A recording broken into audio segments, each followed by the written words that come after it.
in the first few centuries of church history, the early church fathers were trying to work out all kinds of different thoughts they had about Jesus and what he accomplished and all those types of things. And one of the verses they keyed in on was 2 Peter 1:4. It says that we are partakers of the divine nature. And one of the most notable men in the early church that keyed in on that particular idea was a man named Irenaeus. Irenaeus was a disciple of Polycarp, and Polycarp was a disciple of the Apostle John.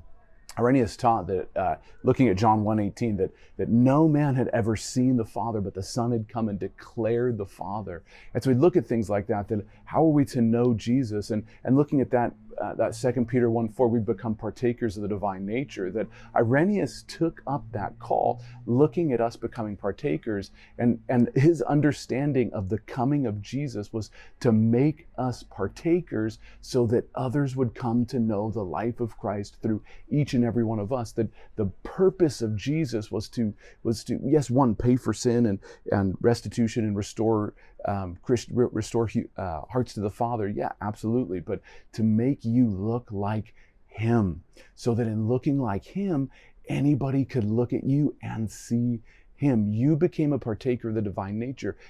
Irenaeus said, God became man so that man might become like God. Why? It's not some prideful, elevated position that mankind was to take.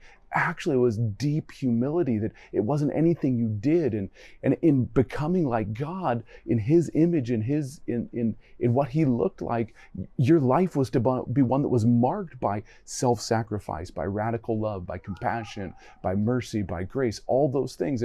And so the flowing from Irenaeus saying that God became like us so that we could become like him, that in the aspect of divine gifts flowing to the Christian believer in the early church, the whole purpose was to make the Father known. It wasn't a prideful thing. It wasn't like, oh, they're gifted, so they're great. Irenaeus said that we became like him and became gifted so that others would know the heart of the Father. That was the whole point. That was the ministration of grace through Jesus, that you would look like the heart of the Father. And so this whole aspect of giftedness and spiritual giftedness and prophecy and signs and wonders and visions, all this kind of stuff, isn't to have great experiences. It's so that your heart is formed in humility, in love, in compassion, in care, in mercy. Your goal is to look like him in any way that you can, so that others, when they see you, they can see him. And that was the purpose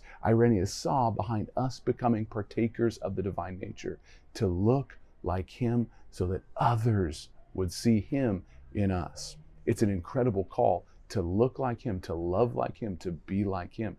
The incredible call of the Christian life.